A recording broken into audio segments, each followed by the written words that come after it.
औज़ुबिल्लाहिमिनश्शैतानिर्रजीम बिस्मिल्लाहिर्रहमानिर्रहीम। शुरू अल्लाह के नाम से जो बड़ा मेहरबान नहायत रहम वाला है। तमाम तारीफ़ें अल्लाह ही के लिए हैं, वही नेक लोगों का वली है। अल्लाह के सिवा कोई मबूद बरहक नहीं, वो यकता है और उसका कोई शरीक नहीं।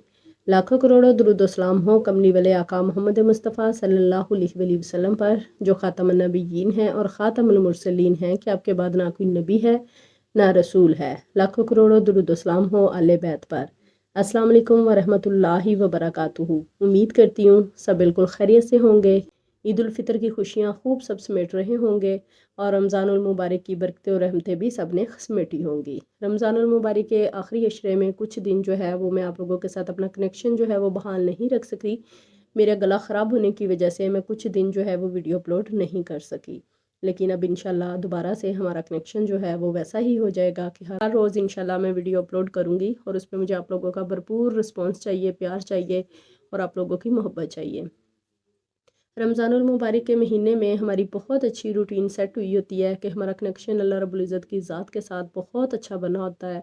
इबादत करना, नवाफिल अदा करना, कुरान पाक की तिलावत करना। अब रमज़ानुल मुबारक का महीना गुजर चुका है। अल्लाह रब्बुल इज़्ज़त हम सब की रमज़ानुल मुबारक में की गई इबादतों को कबूल मंजूर करे और उन इबादत पे हमें ढेरों अजर व सवाब अता फरमाए, आमीन। लेकिन सब ने कोशिश करनी है कि रमज़ान जाने के बाद भी हमारी रूटीन जो है वो बिल्कुल वैसी ही रहे। अपनी इबादत को उसी तरह टाइम दें, कुरान पाक की उसी तरह तिलावत करें, नवाफिल का एहतमाम करें और अल्लाह रब्बुल इज़्ज़त से ढेरों ढेर दुआएं करें, अपने लिए भी और बाकी सबके लिए भी। रमज़ान के बाद शवाल का महीना शुरू हो गया है और आज शवाल का पहला जुम्मा है। जुम्मा के दिन ज़्यादा से ज़्यादा इस्तग़फ़ार करें, नबी पाक सल्लल्लाहु अलैहि वसल्लम पे दुरूद व सलाम की कसरत करें और सूरत कहफ की तिलावत लाजमी करें। इस्तग़फ़ार हमारी ज़िंदगियों में किस तरह चेंज लाता है, किस तरह मोजज़े इससे होते हैं। बहुत सारे वाक़यात हमारे सामने हैं जिनको हमने सुना और जिनको हमने पढ़ा। कुरान पाक में सूरत नूह में भी हज़रत नूह अलैहिस्सलाम अपनी कौम को मुख्तलिफ़ मौक़ों पे इस्तग़फ़ार करने का हुक्म देते हैं। जब उनकी कौम मुश्किल में आई तो उन्होंने कहा कि इस्तग़फ़ार करो, अल्लाह रब्बुल इज़्ज़त बारिश बरसाएगा। इस्तग़फ़ार करो कि अल्लाह रब्बुल इज़्ज़त तुम्हें बेटों से नवाजेगा, औलाद से नवाजेगा और औलाद में बेटों से नवाजेगा। अलगर्ज़ के कोई भी मसला है, कोई भी परेशानी है, इस्तग़फ़ार करने से इंसान हर परेशानी से निकल जाता है। आज की वीडियो में मैं अपनी एक बहन का वाक़या आप लोगों के साथ शेयर करूँगी जिनको मैंने खुद इस्तग़फ़ार का वजीफ़ा बताया था और उनकी मुश्किल हल हुई। लेकिन उससे पहले मैं आप लोगों से रिक्वेस्ट करूँगी जो मेरे चैनल पे नए हैं या मुझे पहली दफ़ा सुन रहे हैं, वो जल्दी से चैनल को सब्सक्राइब कर दें, वीडियो को लाइक कर दें और उसके साथ ही बेल के बटन को लाजमी ऑन किया करें ताकि मेरी हर नई आने वाली वीडियो नोटिफिकेशन की सूरत में आप लोगों तक पहुंचती रहे। अल्लाह रब्बुल इज़्ज़त हमें ज़िंदगी में इतनी तौफ़ीक अता फ़रमाए कि हम दुरूद पाक और इस्तग़फ़ार का वो ख़जाना समेट लें कि जो हमारी कब्रों को रोशन कर दे, हमें पुल सिरात से गुज़रना आसान कर दे और कब्र में नबी पाक सल्लल्लाहु अलैहि वसल्लम का दीदार और कुर्ब नसीब कर दे, आमीन सुम्मा आमीन या रब्बिल आलमीन। दुरूद पाक और इस्तग़फ़ार की इतनी फ़जीलत है कि अगर हम इसे अपनी बातनी आँख से देख लें तो हमारा दुनिया के किसी काम में दिल ना लगे और हम हर वक्त बस दुरूद पाक और इस्तग़फ़ार ही पढ़ते रहें। कोई ऐसी परेशानी जिसके लिए आप चाहते हो कि आप दुआ करो और वो परेशानी ख़त्म हो जाए, अलगर्ज़ दीनी, दुनियावी, उखरवी कोई भी ऐसा मसला हो जिसके लिए आप दुआ करते हो और चाहते हो कि दुआ फ़ौरन कबूल हो जाए, तो इस्तग़फ़ार को अपनी ज़िंदगी में शामिल कर लें। इस्तग़फ़ार से ज़िंदगी का हर मसला आसानी में बदल जाता है। इस्तग़फ़ार से दुआएं ज़्यादा क्यों कबूल होती हैं? क्योंकि अल्लाह रब्बुल इज़्ज़त को अपने बंदे का एतराफ़ जुर्म करना बहुत अच्छा लगता है। इंसान जब इस्तग़फ़ार करता है तो अपने रब से अपना एतराफ़ जुर्म कर रहा होता है कि मेरे पाक परवरदिगार, मैं गुनहगार, मेरे से गुनाह हो गए, मेरे से गलतियाँ हो गई, तो मुझे माफ़ कर दे। तो अल्लाह रब्बुल इज़्ज़त को ये बहुत अच्छा लगता है कि मेरे बंदे में आजिज़ी है, मेरे बंदे के अंदर इनकिसारी है, वो अपना एतराफ़ जुर्म कर रहा है। तो अल्लाह रब्बुल इज़्ज़त हर इंसान की परेशानियों को आसानियों में बदल देता है। अल्लाह रब्बुल इज़्ज़त वैसे भी बंदे के साथ 70 माओं से ज़्यादा मोहब्बत करता है। वो चाहे तो इंसान को कभी भी परेशानी में मुब्तला ना करे, लेकिन परेशानी इंसान की ज़िंदगी में अगर आती है तो इसका मकसद ये नहीं होता कि अल्लाह रब्बुल इज़्ज़त बंदे से प्यार नहीं करता, या अगर ज़िंदगी में मुश्किलात आ गई हैं तो इसका मतलब है कि हम बहुत गुनहगार हैं।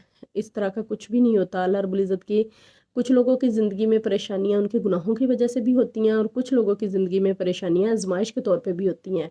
اللہ رب العزت یہ دیکھنا چاہتا ہے کہ میرا بندہ پریشانی اور مشکل میں مجھے پکارتا ہے یا کسی اور کی طرف متوجہ ہوتا ہے، اور اس کا میرے اوپر توکل اور بھروسہ کتنا ہے۔ تو پریشانی مشکل جب آئے، استغفار کو مضبوطی سے پکڑ لیں، اٹھتے بیٹھتے چلتے پھرتے سوتے جاگتے استغفار کا ورد کریں، اور اللہ رب العزت سے اپنے لیے اور دوسروں کے لیے دعائیں کریں۔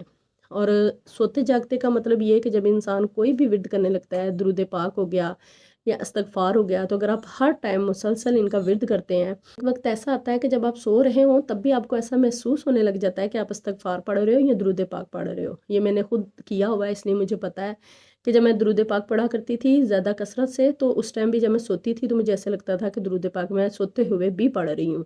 اور استغفار کا بھی سیم ایسے ہی ہے کہ اگر آپ ہر ٹائم استغفار کرتے ہو تو سوتے میں بھی آپ کو ایسے محسوس ہوتا ہے کہ آپ استغفار کر رہے ہو۔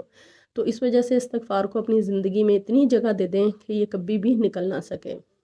یہاں میں اپنی ایک بہن کا واقعہ بیان کروں گی، جن کا بیٹا کہیں کام کرتا تھا اور 2 مہینے اس نے نوکری کی، لیکن ان لوگوں نے اس کو پیسے نہیں دیے۔ جو لوگ وہاں پہلے سے جاب کر رہے تھے انہوں نے بتایا تھا کہ یہ لوگ 3 مہینے کے بعد پیسے دیتے ہیں، لیکن اس بچے نے وہاں 1 مہینہ جاب کی، اس کے بعد دوسرا مہینہ جاب کی، اور اس کے بعد اس نے جاب چھوڑ دی، لیکن اس کے پیسے اس کو نہیں ملے۔ 3 مہینے گزر گئے، 4 مہینے گزر گئے، 5 مہینے گزر گئے، 6 مہینے گزر گئے۔ ان کی والدہ بہت زیادہ پریشان تھی۔ اس بہن نے میرے سے ذکر کیا تو میں نے انہیں استغفر اللہ کا وظیفہ بتایا۔ میں نے کہا آپ ہر روز 7000 مرتبہ استغفر اللہ کا ورد کریں اور اللہ رب العزت سے دعا کریں، تو انشاءاللہ آپ کے رکے ہوئے پیسے جو ہیں وہ آپ کو ضرور مل جائیں گے۔ تو میری اس بہن نے استغفر اللہ کا 7000 کا ورد ہر روز کرنا شروع کیا، اور ابھی کچھ ہی دن گزرے تھے کہ ان کی کال آئی مجھے، اور انہوں نے بتایا کہ میں نے استغفر اللہ کا ورد سٹارٹ کیا اور الحمدللہ میرے بیٹے کو ایک چیک جو ہے وہ مل چکا ہے، اور دوسرا بھی انشاءاللہ 2-4 دن میں مل جائے گا۔ تو 2-4 دن کے بعد پھر ان کی کال آئی کہ میرے بیٹے کو دوسرا چیک بھی مل گیا، اور الحمدللہ ہمیں ساری رقم جو ہے وہ موصول ہو گئی ہے۔ بہت زیادہ خوش تھیں کہ میں نے استغفر اللہ کو کرنا شروع کیا، اور میرا وظیفہ ابھی کچھ دن ہی گزرے تھے کہ ہمارا کام بن گیا ہے، لیکن اب میں ان کو دیکھتی ہوں، اکثر مجھے ملتی ہیں یا میں دیکھتی ہوں تو ان کے ہاتھ میں تسبیح یا کاؤنٹر ہوتا ہے جس پہ وہ استغفر اللہ پڑھ رہی ہوتی ہیں۔ تو مجھے بڑی خوشی ہوتی ہے کہ ہماری زبان سے نکلا کوئی لفظ، کوئی انسان اس پہ یقین کرتا ہے، اور کرنے والی ذات اللہ رب العزت کی ہے، ہم صرف وسیلہ بنتے ہیں۔ تو ہمارے وسیلے سے اگر کوئی ایک لفظ بھی پڑھ لیتا ہے تو اس کا اجر جو ہے وہ ہمیں بھی ملتا ہے۔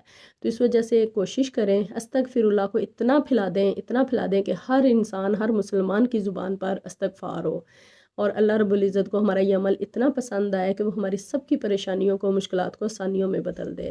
اور یہ سچ ہے کہ جب جو انسان استغفار کو اپنی زندگی میں شامل کر لیتا ہے، اس کی زندگی سے تمام پریشانیاں دور ہو جاتی ہیں، اس کی تمام پریشانیاں آسانیوں میں بدل جاتی ہیں، اور اللہ رب العزت اس کے لیے وہاں سے اسباب پیدا کرتا ہے جہاں اس کا گمان بھی نہیں ہوتا۔ یقین کامل شرط اول ہے۔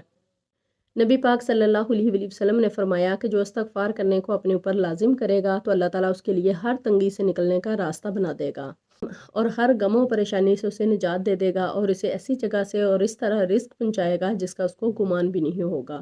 استغفار کرنے والا گناہوں سے بھی پاک اور صاف ہو جاتا ہے۔ اگر کوئی بیمار ہو اور وہ استغفار کرنے لگ جائے تو مکمل صحت یاب ہو جاتا ہے۔ کسی مصیبت میں مبتلا ہو تو اس سے خلاصی پا لیتا ہے۔ استغفار کرنے سے بے چین دلوں کو قرار اور سکون بھی ملتا ہے۔